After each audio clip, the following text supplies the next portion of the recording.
Bismillahirrahmanirrahim. Wa ma adaraka jeung ari naon perkara. Adaro anu mere nyaho ieu ma ka anjeun a'lama tegasna mere nyaho ma ka anjeun. Ma yaumuddini naon ari poe babales. Eta ayat 17. Summama tuluy naon ari perkara adro anu mere nyaho ieu perkara ma ka anjeun. Ma yaumuddini naon ari poe babales. Ieu teh ayat 18, dua ayatnya. Ayat 17 sareng ayat 18. Sadayana ogen istifham. Dina ayat 17 istifham. Naon istifham teh? Pertanyaan, nyuprih paham pertanyaan. Istifham teh. Dina ayat 17 pertanyaan.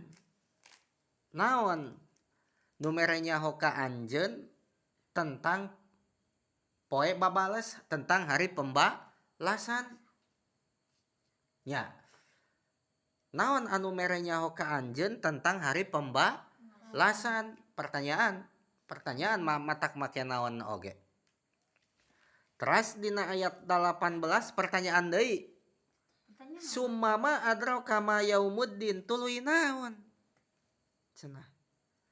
Perkara anu mere nyaho ka anjeun tentang poe babales. Dina ayat 18 mah pertanyaan takdimun lisanihi.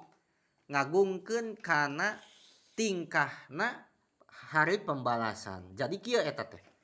Upami pertanyaan dina ayat 17 mah istifham inkar. Naon cenah dina pertanyaan dina ayat 17 mah istifham inkar. Naon istifham inkar teh? Pertanyaan bimakna inkar. Dina harti inkar weh nyaho na anjeun kana tentang hari pembalasan. Da anjeun teh moal apal tentang hari pembalasan mah kecuali dibere nyaho ku kami surah Allah teh. Saterasna istifham atanapi pertanyaan dina ayat 18 mah eta teh istifham li ta'dim wa tahwil. Hanu hartosna pertanyaan pikeun ngagungkeun jeung mengejutkeun, makewuhkeun. Summama adraka ma yaumuddin. Tuluy naon ari perkara nu mere nyaho ka anjeun tentang hari pembalasan. Ta eta mah pertanyaan bimakna ngagungkeun jeung makewuhkeun. Jadi kieu maknana mah ayat 17 jeung ayat 18 teh paja teh oke. Perkara naon nu mere nyaho ka anjeun tentang agungna hari pembalasan jeung tentang kacida pakewuhna hari pembalasan.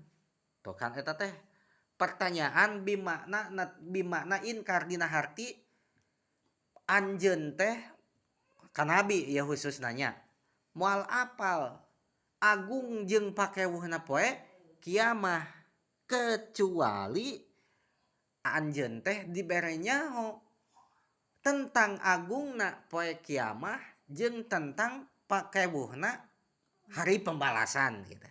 Maksudnya dia mah sanes kiamah yaumuddin tapi hari pembalasan. Kieu ya lamun dicontohkeun mah deal jeung pajak teh can pernah aya naudzubillah min dzalik teu pernah dipenjara. Nya misalna teh tuluy deal jeung pajak teh ditanya ku anu pernah dipenjara. Kieu cek anu pernah dipenjara teh nanyana teh ka deal jeung ka pajak. Hei deal pajak, apal teu kumaha kaayaan di penjara? Eta teh pertanyaan. Pertanyaan sanes. Pertanyaan.